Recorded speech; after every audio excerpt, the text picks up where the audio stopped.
지난 한 주간도 하나님이 우리 기쁨의 동산에 너무너무 잘해 주셨습니다. 제일 먼저 기쁜 소식은 우리 서 목사님의 둘째 아들인 강우가 드디어 퇴원을 했습니다. 근데 아직은 자가호흡이 완전하지 않아서 산소호흡기를 계속 하고 있고, 이제 부모님들이 계속해서 예의 주시하면서 긴장한 상태에 있으니까요, 기도 많이 해주시고 온전한 건강이 회복되도록 그렇게 기도해 주시면 고맙겠습니다. 사실 생존이 불가능한 상태로 이 땅에 태어났는데, 그동안 우리 성도님들의 기도로 여기까지 온 게 기적이고 퇴원까지 했으니까요, 계속해서 기도해 주시고 잘 위로하고 격려해 주셨으면 감사하겠습니다. 오늘 떡도 그래서 감사한 마음으로 냈으니까요, 맛있게 드십시오.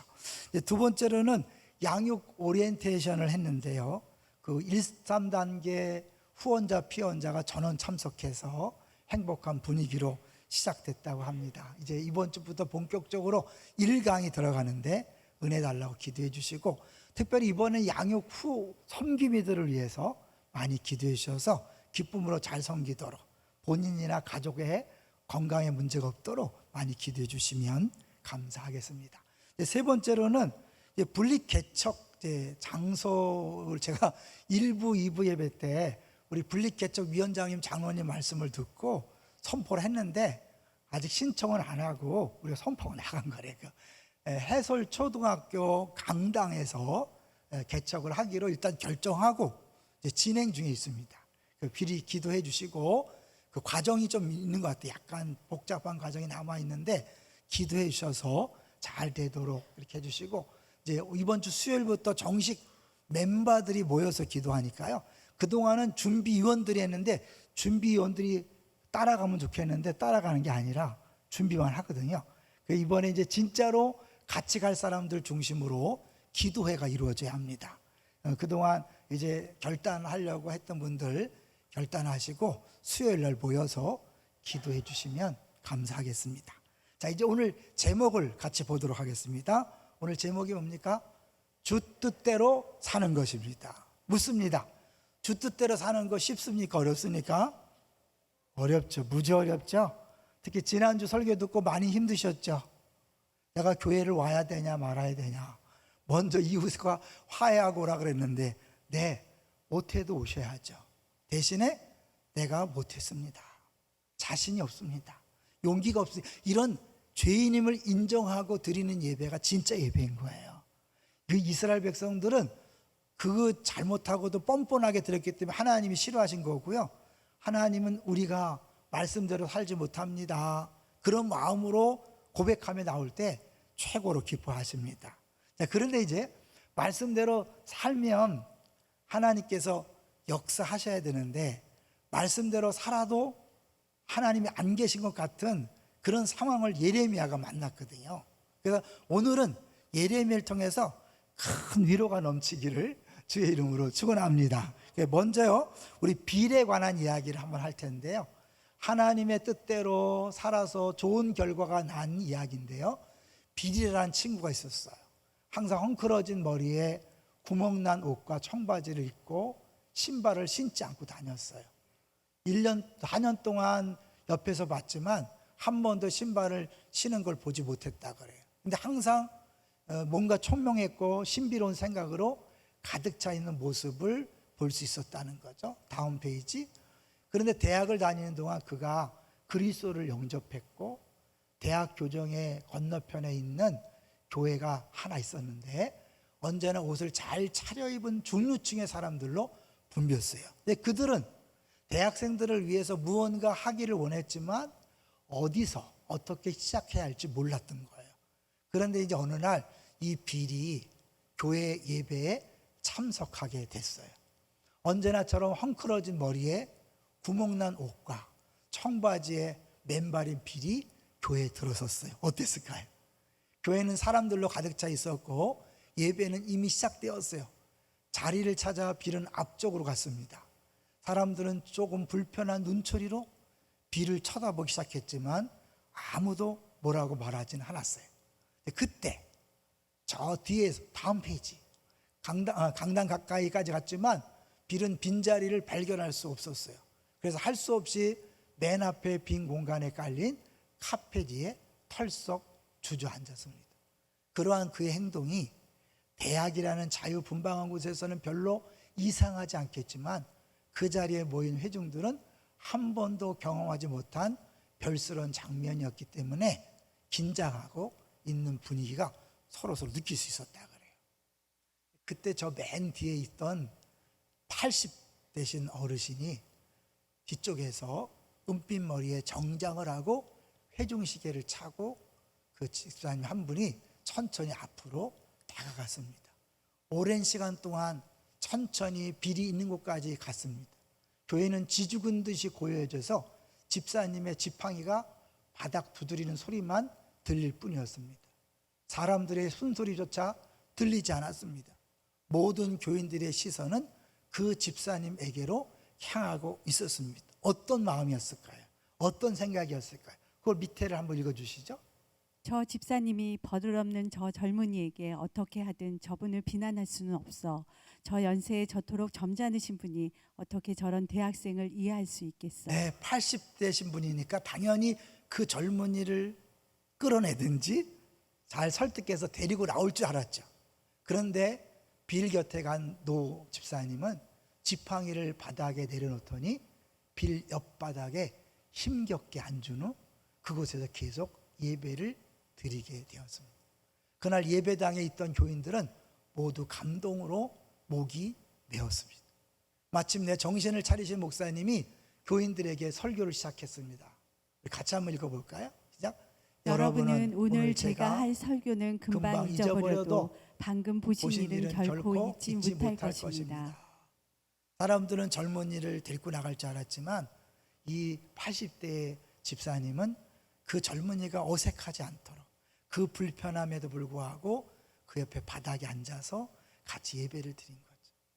그게 진짜 이제 그 사람을 섬기는 거잖아요. 저는 이 글을 읽으면서 이 80대신 집사님은 무슨 마음으로 저렇게 했을까? 주님이 그 마음속에 성령을 통해 강력히 역사했다고 생각이 들어요. 처음에 갈등 안 했겠어요, 그죠? 내가 꼭 가야 되나? 이 나이에 해야 되나? 그렇지만 성령이 강권해서 아마 가셔서 그런 일을 했고 성령에 순종해서 주 뜻대로 말씀에 순종해서 갔는데 좋은 결과죠. 왜? 모든 사람이 인정하는 그런 거였지만 이제 예레미야는 주 뜻대로 살아왔지만 결과가 좋지 않았어요. 어떤 결과를 만났을까요? 자, 20장 1절 2절을 같이 읽어보겠습니다.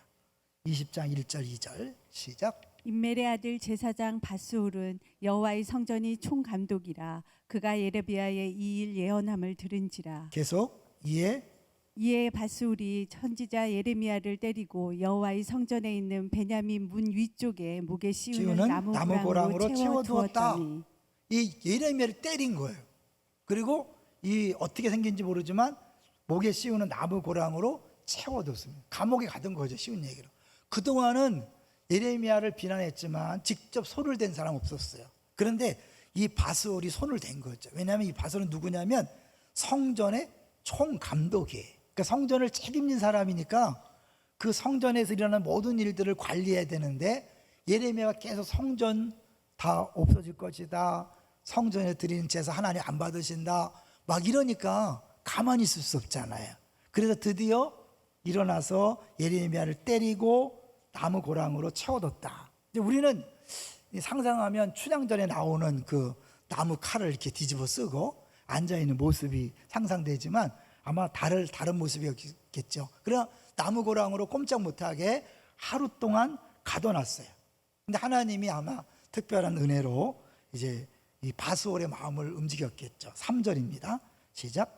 다음날 바스홀이 예레미야의 목에 씌우는 나무 고랑에서 풀어주매 예레미야가 그에게 이르되 여호와께서 내 이름을 바스홀이라 아니하시고 마골 미사빔이라 하시느니라. 이게 바스홀이라는 이름을 바꿔줬는데 이게 별로 좋은 이름이 아니에요. 그래서 요 마골 미사빔 했고 가로치고 1번 있죠. 성경책 보시면 그 나나주라는 건데 성경 밑에 보면 뭐라고 써 있어요? 1번에서 사방으로 두려움이다. 거의 모든 성경이 나와 있을 것입니다.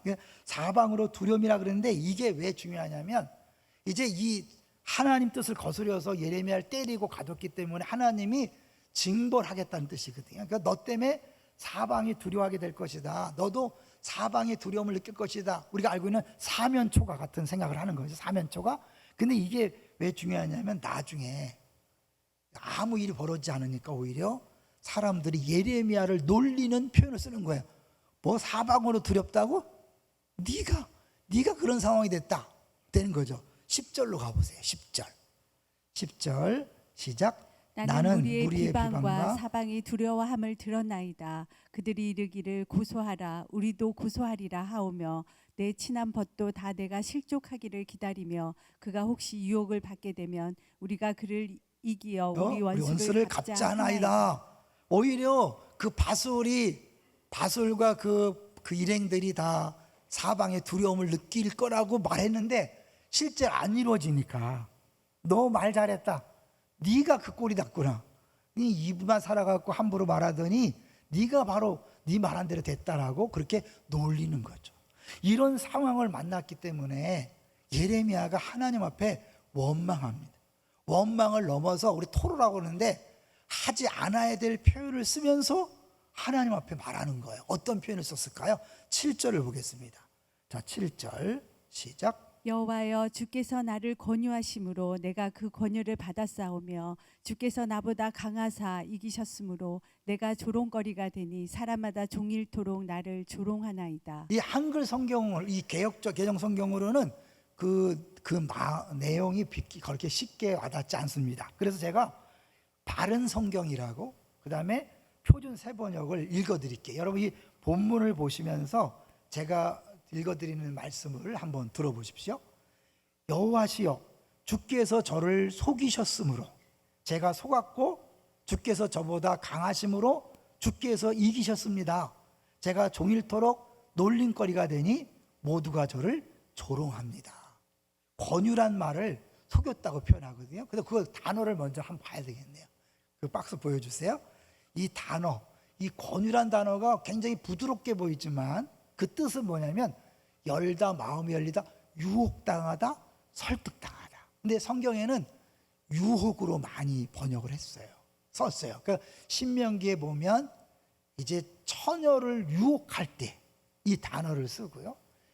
사사기에서는 여인이 삼손을 유혹할 때, 비밀을 알아내기 위해서 삼손을 유혹할 때 이 단어를 썼어요.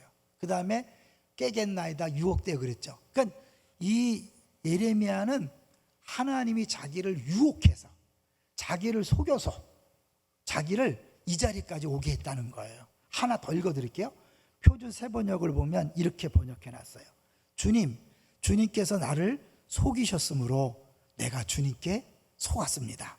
주님께서는 나보다 더 강하셔서 나를 이기셨으므로 내가 조롱거리가 되니 사람들이 날마다 나를 조롱합니다. 하나님 나를 속여서 여기까지 끌고 왔어요. 근데 더 심각한 표현이 뭐냐면 하나님이 나보다 강하사 이기셨다 그랬잖아요. 이 강하다는 표현이요 좀 민망하지만 이 여자를 꼬셔서 강제로 겁탈할 때 무력으로 제압할 때 쓰는 용어예요. 그러니까 이 예레미야가 하나님 앞에 가야 할 말입니까? 못할 말입니까? 못할 말을 쏟아놓는 거예요. 그만큼 예레미야가 화가 났고 좌절을 하고 절망하고 있다는 거죠. 왜요? 하나님 말씀에 순종해서 말씀을 전했는데 사람이 안 변해요. 상황이 안 바뀌어요. 회개하고 돌아오는 게 아니에요. 오히려 막 비난하고 조롱을 넘어서 막 매도 맞고 감옥에도 갇히니까 하나님 이게 뭡니까 그런 거죠. 하나님 날 속여서 여기까지 끌고 와서 이게 아무것도 아니지 않습니까? 그런데 여기 이제 보면 그 마음속에 우리를 이제 생각해 보면 이제 하나님을 원망하다가 결국에 어떻게 돼요? 그래 나는 이 고생해도 싸지. 내가 내 발등에 도끼를 찍었지. 하나님을 원망하다가 자연스럽게 자기 자신을 자책하는 쪽으로 가는 것이 보통 인간의 마음이에요. 그러니까 예레미야가 하나님을 원망하면서 자연스럽게 뭐예요? 자기 인생을 비관하는 거죠. 그래서 이제 우리가 읽지 않았지만 14절부터 보면 자기 생일을 저주해요. 차라리 안 태어났으면 좋았을 텐데 이렇게 하는 거예요. 자, 근데 계속해서 8절을 보겠습니다. 20장 8절 시작. 내가 말할 때마다 외치며 파멸과 멸망을 선포함으로 여호와의 말씀으로 말미암아 내가 종일토록 치욕과 모욕거리가 됨이니이다. 여기서 오늘 꼭 기억해야 될 것, 주의 뜻대로 살 때 우리에게 나타나는 세 가지 결과를 말씀드릴 거예요. 첫 번째는 주의 뜻대로 산다고 모든 문제가 해결되는 게 아니다. 상황이 변하는 게 아니다. 열매가 없을 수 있다. 오히려 비난과 핍박과 조롱과 왕따를 당할 수 있다. 그게 정상이다라는 것을 말씀드리고 싶어요. 왜냐하면 우리 성도들이 열심히 기도하고 신앙생활 했는데 나름대로 기대하는 바가 있거든요. 내가 이렇게 기도했으니까 기도응답이 이루어지고 남편이 주 앞에 돌아오고 애들이 정신을 차리고 사업이 잘 되고 병이 낫고 이런 걸 기대하잖아요. 순종하면. 순종하는 게 어렵지. 순종만 하면 그런 것이 올 거라고 기대하는데 순종했지만 그런 결과가 없는 거예요. 여기 앉아있는 많은 분들 중에 내가 평생 예수를 믿었는데 지금 일가 친척들 보기 부끄럽다라고 하시는 분도 있을 거예요. 하나님이 안 계신 게 아니고 하나님이 사랑하지 않는 게 아니라 그것도 정상이라는 것을 예레미야가 보여주고 있는 거예요. 너무 힘드니까 예레미야가 어디까지 갔냐면 9절이에요. 자, 9절을 볼까요? 시작. 내가 다시는 여호와를 선포하지 아니하며 그의 이름으로 말하지 아니하리라 하면 나의 마음이 불붙는 것 같아서 골수에 사무치니 답답하여 견딜 수 없나이다. 다시는 이제 말씀 전하지 않을 거예요. 다시는 봉사 안 할래요. 이제 나 교사 그만둘 거예요. 순장 그만둘 거예요. 내년에 그만둘 거예요. 사실은 교사들 순장들 보면 거의 매년 그만둔다고 그럽니다. 그렇죠? 성가대는 어떤지 모르겠네. 매년 그만둔대. 근데 막 10년째 하고 있잖아요. 우리가 17년째 됐는데 15년 근속도 있더라고요. 근데 그게 우리의 모습이에요. 예레미야도 아무리 해도 변하지 않고 열매도 없고 도리어 핍박과 어려움과 매도 맞으니까 나 속은 걸로 치고 이제 그만할 거예요. 안 할 거예요. 그런데 하나님이 가만두지 않는다는 거예요. 그러니까 이것도요. 이 한글 성경 이 개역 개정은 이해가 하기 어려운데 제가 다른 번역을 읽어드릴게요. 표준 새 번역을 읽어드릴 테니까 구절을 눈으로 보시면서 귀로 들어주세요. 이제는 주님을 말하지 않겠다. 다시는 주님의 이름으로 외치지 않겠다 하고 결심하여 보지만 그때마다 주님의 말씀이 나의 심장 속에서 불처럼 타올라 뼛속에까지 타들어가니 나는 견디다 못해 그만 항복하고 맙니다. 안 한다고 결심했는데 이 하나님 말씀이 나를 강권해서 막 불붙는 것 같고 막 꽉 차서 안 할 수가 없는 거예요. 이 영어 성경을 보면 더 재미있는데요. 이 불이 가득 찬 걸 내가 막 꾹꾹 누르는 거예요. 막 꾹꾹 누르는데 도저히 이제 더 이상 누를 수 없어서 항복. 알았어요. 그리고 다시 전하게 된다는 거예요. 그리고 우리가 막 계속해서 안 한다 못 한다 하다가 여기까지 온 것은 뭘까요? 인정하든 인정하지 않든 주님의 강권하심이 있는 거예요.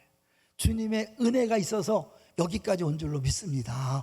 두 번째 기억해야 될 것, 우리가 주의 뜻대로 사는 것 우리 힘으로 사는 게 아니라 주의 은혜로 살았고 주께서 살게 하신 거예요. 이번에 한 주 동안 많은 만남이 있었고 많은 은혜가 있었어요. 그 중에 하나는 수요일 날 한 집 권사님이 전임 교육자들을 식사 대접을 했는데 그분이 기가 막혀요. 암 선고를 4번째 받았어요. 그리고 마지막 4번째 이번에는 그 위치가 안 좋아서 그걸 떼어내기 위해서 12지장도 자르고 췌장도 자르고 막 그 일부를 다 연결돼서 다 자른 거예요. 그러니까 거의 뭐 절망스러운 상황에서 수술을 했는데 결과가 너무 좋게 나왔고 지금 이제 건강이 많이 회복되어서 기도해 주셔서 감사하다고 식사 대접을 한 거예요. 우리 목사들끼리 그랬어요. 4번 암 선고를 받고 여전히 교회에 있는 게 기적이다고. 우리는 한 번만 암 선고 받아도 하나님 이럴 수 없지요. 나 신앙생활 안 합니다. 이러고 포기하잖아요. 4번 동안 그 모든 것들을 어떻게 이겼을까? 누가 했을까요? 주님이 하신 거죠. 제가 그런 묵상을 하면서 우리 교인들 중에 많은 분들이 떠올랐어요. 제가 볼 때는 도저히 견디기 힘든 고난 속에서도 자리를 지키고 교회에 나와 있는 분들을 보면서 주님이 하셨다. 내가 똑같은 경우를 만나도 감당할 수 없을 텐데 그 어려움을 감당하고 이렇게 여전히 자리를 지키는 것은 주님이 하신 거구나. 그런 깨달음이 왔는데 이 말씀을 준비하다가 아, 그렇구나. 예레미야가 더 이상 말씀을 전하지 않겠다고 결심했지만 어쩔 수 없이 그 하나님의 일하심 때문에 했다면 우리 예수 믿는 신약의 성도들은 뭐예요? 우리 안에 계신 예수님, 성령님이 강권하셔서 안 하고 싶어도 안 할 수 없는 그렇게 했구나라는 것이 느껴지면서 감사했고 또 여러분에게 좀 고마운 마음이 들었습니다. 여러분 기억하세요. 우리 힘으로 온 게 아니에요. 주의 은혜로 왔습니다. 믿습니까? 이렇게 될 때 이제 그 현실은 변하지 않지만 상황은 변하지 않지만 이겨낼 수 있는 힘이 생기는 거예요. 내가 했다고 생각하면요 너무 어려워. 깜깜해. 미래가 두려워. 근데 이 예레미야가 이렇게 하나님 내가 안 하려고 했는데 하나님이 하게 해서 또 졌어요. 또 졌어요. 근데 이게요 재미난 게 7절에 이겼다는 얘기 나오죠. 하나님이 강해서 막 힘으로 나를 이겨서 밀어붙였죠. 근데 이 이겼다는 단어가 사실 지금 9절에는 우리 개역개정에는 안 보이지만 답답하여 견딜 수 없다. 내가 졌습니다. 어쩌 항복했습니다. 이것도 이긴다는 단어잖아요. 하나님이 나를 부르실 때 이기셨고 또 안 하겠다고 했더니 또 하게 만들도록 이기셨어요. 근데 그 이긴다는 단어가 어디 나오냐면 10절에 또 나와요. 10절을 볼까요? 10절 천천히 보겠습니다. 시작. 나는 무리의 비방과 사방이 두려워함을 들었나이다. 그들이 이르기를 고소하라 우리도 고소하리라 하오며 내 친한 벗도 다 내가 실족하기를 기다리며 그가 혹시 유혹을 받게 되면 우리가 그를 이기어 우리 원수를 갚자 하나이다. 여기서 누가 이긴다는 거예요? 예레미야를 핍박하고 반대하는 사람들이 예레미야를 너 두고 보자. 너 그렇게 바른 소리 잘하는데 너 한 번만 실수해봐. 가만두지 않을 거야. 이렇게 뭐예요? 호시탐탐 노리는 거예요. 도끼 눈을 뜨고. 그러니 얼마나 두려운 상황이에요. 그래 그들이 자기를 이겨보려고 하는데 이 예레미야는 뭐예요? 나를 여기까지 끌고 오신 분도 하나님이고 전하지 않겠다 그런데 전하게 하신 것도 하나님. 난 어차피 하나님 사로잡혔다. 근데 생각해 보니까 나를 이기신 그분은 보통 분이 아니에요. 나를 이겼다면 내 원수들도 다 이길 수 있다. 할렐루야. 그래서 11절 고백이 나오는 거예요. 11절 볼까요? 11절 시작. 그러하오나 여호와는 두려운 용사 같으시며 나와 함께 하심으로 나를 박해하는 자들이 넘어지고 이기지 못할 것이오며 그들은 지혜롭게 행하지 못함으로 큰 치욕을 당하오리니 그 치욕은 길이 있지 못할 것이니이다. 네, 여기서 보니까 어떻게 여기서 넘어지고 이기지 못할 것이다. 왜? 하나님이 나와 함께 하심으로. 나를 막 억지로 일시키는 분도 하나님이지만 그 일만 시키고 떠나가시지 않잖아요. 계속 나와 함께 하시기 때문에 나를 두렵게 하고 공곡해 하는 그 모들도 하나님이 넉넉히 이길 수 있다. 할렐루야. 세 번째예요. 주 뜻대로 사는 사람에게 세 번째는 뭐냐면 하나님이 나를 책임지시고 끝까지 보호하시고 인도하신다. 할렐루야.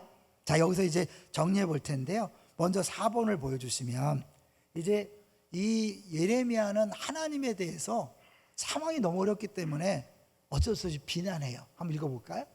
예레미야는 그의 모든 고난이 결국 하나님 자신이 어떤 식으로든 그를 속였거나 배후 조종한 결과라고 느낀다. 이것은 무시무시한 비난이다. 아까 얘기했죠. 쓸 수 없는 표현을 써서 하나님을 비난했던 그 예레미야가 어떻게 바뀌었는가. 이 모든 것들이 주님이 하신 일이고 주님이 나를 꼬신 것이고 힘으로 누르신 것이고 안 하겠다 그러는데 억지로 시킨 것이다. 그러고 나서 딱 생각해 보니까 나는 어쩔 수 없이 하나님에게 붙잡힌 인상이다. 그리고 생각을 바꾸는 거예요. 여기서 태도에 대한 건 볼 텐데요. 이건 성경은 아니에요. 여러분 잘 보시면 태도라는 단어가 제일 좋은 단어라는 거예요. 어떤 사람이 이제 A, B, C, D를 점수를 매긴 거죠. A는 1점, B는 2점, C는 3점. 성경 얘기는 아니에요. 근데 그 attitude, 이게 태도라는 뜻인데 요 attitude를 숫자를 더하잖아요. A는 1이니까 1 더하기 T는 20이에요. 20 더하기 20 더하기 i는 9예요. 또 20 더하기 u는 21이에요. 그렇게 따져보니까 합치니까 딱 100이 나오는 거예요. 성경이 아니니까 저게 성경과 뭔 상관 이렇게 알고요. 이제 우리가 상황은 어쩔 수 없을 때, 여러분 그런 말 있잖아. 피할 수 없으면 어떻게? 즐겨라, 그런 거 있잖아요. 그러니까 이 하나님이 나를 붙잡고 때문에, 사로잡았기 때문에 난 이제 빠져나갈 수 없다.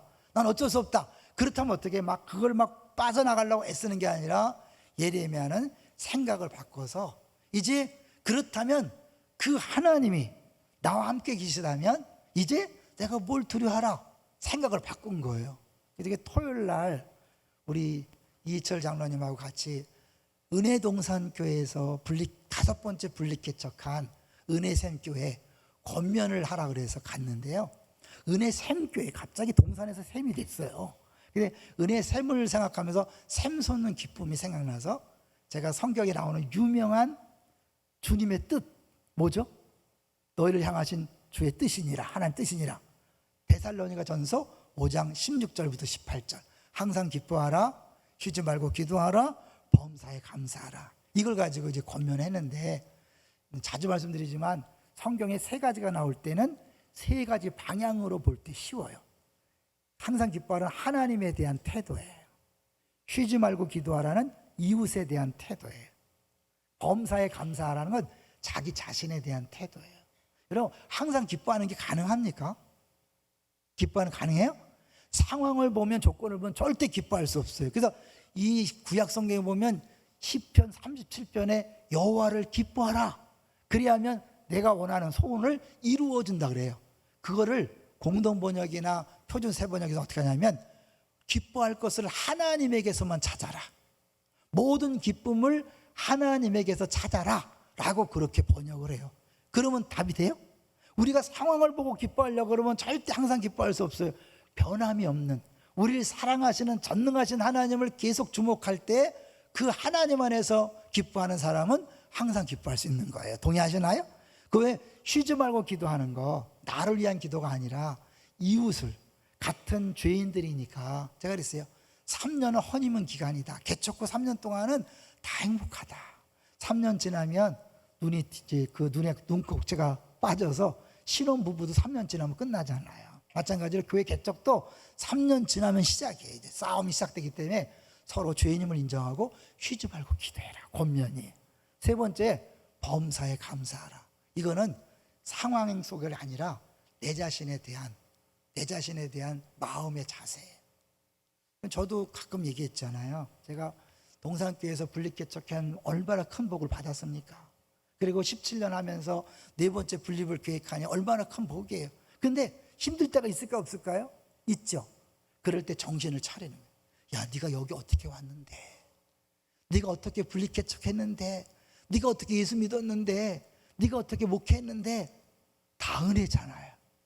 지금까지 누려왔던 모든 것이 은혜라고 다시 깨달아지면 사람들의 보는 눈이 달라지는 거예요. 제가 오늘 얼굴이 좀 다르지 않습니까? 여러분을 새롭게 그냥 다 기뻐하고 그렇게 보는 거예요. 모든 일을 다시 한번 정신 차리고 감사할 수 있는 거예요. 왜? 권면을 하고 왔는데 내가 안 그러면 안 되잖아요. 이제 그런 거예요. 하나님에 대한 태도, 이웃에 대한 태도, 내 자신의 태도로 바꾸면 사실은 엄청난 기쁨과 행복을 맛볼 수 있는 거예요. 예레미야가 상황은 안 바뀌는 거예요. 조건은 안 바뀌는 거예요. 그런데 어떻게 이제 어차피 내가 사로잡혔다면 이제 하나님 안에서 내가 다른 시선을 가지고 사역을 보고 현장을 보고 하나님을 대하는 거죠. 그래서 이 5번을 보여주시면 사실은 의인이 고난당하는 거 이상한 게 아니라 당연한 거죠. 같이 읽어봅니다. 시작. 의인이 당하는 고난은 자기 잘못에 의해 스스로 당하는 악인의 고통과 전혀 아니요, 차원이 다르다. 다르다. 죄악된 세상을 구원하시려는 하나님의 뜻을 이루기 위해 당하는 고난이야말로 하나님의 영광을 위한 고난이며 중보자의 사명을 감당하려 할 때 반드시 겪게 되는 일이다. 꼭 기억하세요. 내가 주 뜻대로 살면 만사형통이 아니에요. 주 뜻대로 살면 모든 문제가 해결되는 게 아니에요. 주 뜻대로 살아도 이 예레미야처럼 매맞고 감옥에 갇히고 죽을 때까지 아무런 변화가 없었어요. 결국 애굽에 끌려가서 죽고 말았어요. 그리고 나라는 나중에 망했죠. 그러니까 결국 예언한 대로 되는 걸 못 봤어요. 그리고 사실은 그 예언한 대로 막 했는데 멋진 사역이 아니잖아요. 제가 그 7번 한번 보여주시면, 어차피 선지자들이 많이 있는데 이런 폼나는 선지자들 있잖아요. 엘리야 보세요. 엘리야 막 불을 비리고, 엘리사는 엘리야보다 2배나 많은 기적, 거의 예수님처럼 기적을 행했어요. 이사야 그만큼 기적을 행하지 않았지만 히스기야에게 얘기하고 히스기야 기도해서 막 18만 5천 명이 죽는 막 어마어마한 일들이 있었잖아요. 이런 멋진 사역자도 있지만 예레미야는 아무런 이렇게 내놓을 만한 게 없어요. 가짜일까요? 아니에요. 진짜예요. 진짜지만 하나님 맡기신 일이 다른 거예요. 이번에 시찰회 할 때 짠하지만 은혜 받은 게 뭐냐면, 시찰장이 설교를 하는데 시와 동산교회에서 분립개척했는데 7년 됐대요. 이야기하더라고. 제가 7년 됐습니다. 근데 사람들이 만날 때마다 묻는다는 거예요. 어떻게 잘 부흥하고 계시죠? 이런 인사 함부로 하지 마세요. 목사들 별로 안 좋아해. 그렇게 계속 묻는데 7년이 지나는데 코로나19 3년을 겪고 나니까 늘지 않고 오히려 더 줄어든 느낌이 든다는 거예요. 그러니까 많이 부흥했죠 라는 소리를 좋은 의미에서 했지만 이 목사에게는 스트레스가 되는 거예요. 너무 힘들다는 거예요. 게다가 사도행전 말씀을 통하여 내가 너와 함께한다, 이 성중에 내 백성이 많다 라는 말씀을 붙잡고 다시 용기 있게 전도하고 또 목회한다고 하더라고요. 짠했어요. 여러분, 누구나 다 대형교가 되는 게 아니잖아요. 한국에 100명도 안 되는 교회가 거의 8, 90%입니다. 더구나 이제 코로나19로 인해서 더 어려워졌잖아요. 그럼 그 사람들이 실패한 것인가? 실패가 아닌 거예요. 하나님 맡겨진 양떼와 맡겨진 자리에서 최선을 다하는 것, 충성된 종의 모습입니다. 우리도 알게 모르게 내가 사역하면 분명 반이 부흥해야 되고, 패밀리가 늘어나야 되고, 사람들이 변화야 되고, 남편이 주 앞에 돌아가야 되고, 애들이 정신 차리고 공부 열심히 해야 되고, 사업이 잘 돼야 되고, 직장이 형통해야 된다 생각하죠. 근데 지금 수십 년 예수 믿었는데 어때요? 오히려 더 가난해졌고. 왜?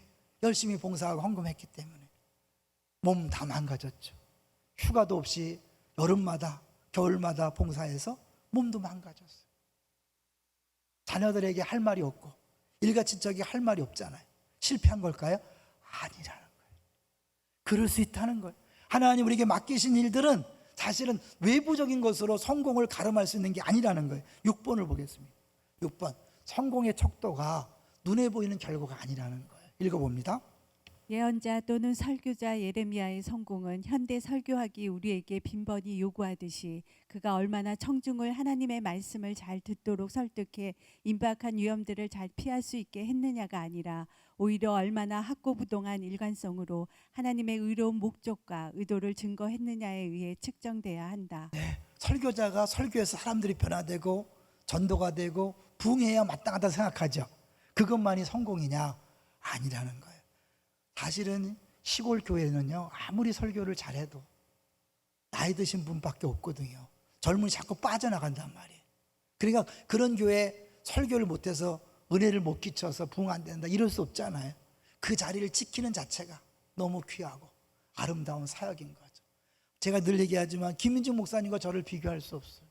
하나님이 김민중 목사님 맡긴 게 있고 저에게 맡긴 게 있고 우리 사랑의 동산에 맡긴 게 있고 또 송산 기쁨의 동산에 맡긴 게 있고 초지 동산에 맡긴 게 있어요. 이번에 세워질 주소 목사님과 그 교회에 맡길 영혼들이 있는 거예요. 그 영혼들을 잘 섬기고 목회하는 것이 충성된 일이고 주께서 원하시는 뜻인 줄로 믿습니다. 그러니까 우리도 그렇게 생각하셔야 돼요. 각자도 내가 생각하고 원하는 모습이 안 됐다고 좌절하고 실망하지 마세요. 실패가 아니에요.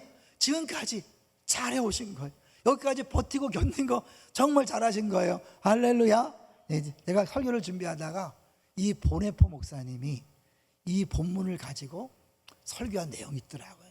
보네포 목사님 그 독일 히틀러 때문에 많은 사람들이 투옥되고 죽어나가는 그 상황을 생각하면서 이 본문을 설교한 거예요. 죽을 줄 알면서도 말씀을 외치는 그것이 뭐냐? 예레미야가 하나님께 붙들려서 전한 것처럼 하나님께 붙들린 사역이다, 그렇게 얘기하는 거죠. 한번 보여주세요. 8번. 하나님의 손에서 벗어날 수 없는 삶은 많은 두려움과 절망, 환난이 따르는 삶을 의미합니다. 평안한 삶이 아니에요. 그와 동시에 좋은 시절이든 나쁜 시절이든 결코 하나님에 대한 신앙에서 떠날 수 없음을 의미합니다. 어차피 하나님 붙들었으니까. 다시 말해서 믿음으로 살 때나 죄 가운데서 살 때나 핍박과 조롱을 받을 때나 죽음을 맞이할 때나 하나님이 우리의 모든 인생 여정에 함께 하신다는 뜻입니다. 하나님의 말씀과 뜻, 하나님의 능력이 우리의 연약하고 죽을 몸, 죄된 삶을 통해 영광스럽게 된다면, 우리의 약함이 신성한 능력을 담는 그릇이 될 수 있다면 우리의 생명이나 행복, 평화, 그리고 약함이나 죄가 우리를 어떻게 하겠습니까? 그것이 우리를 낙심시킬 수 없다는 거예요. 이런 바울이 뭘 기도했죠? 가시를 제거해 달라고 기도했어요. 어떤 분은 그것이 눈병이라고 하고 어떤 분은 간질병이라고 그랬어요. 복음을 전하다가 갑자기 누워서 거품을 막 했을 때 그게 복음 전하는데 도움이 될까 안 될까요? 근데 하나님 어떻게 했어요? 내 은혜가 내게 족하다. 네 약함이 강합니다. 하나님이 우리 약하고 부족하고 실패처럼 보이고 아닌 것처럼 보이는 걸 통해서 일하시고 영광 받으시는 거죠. 그게 십자가의 원리잖아요. 그 다음 보여주세요.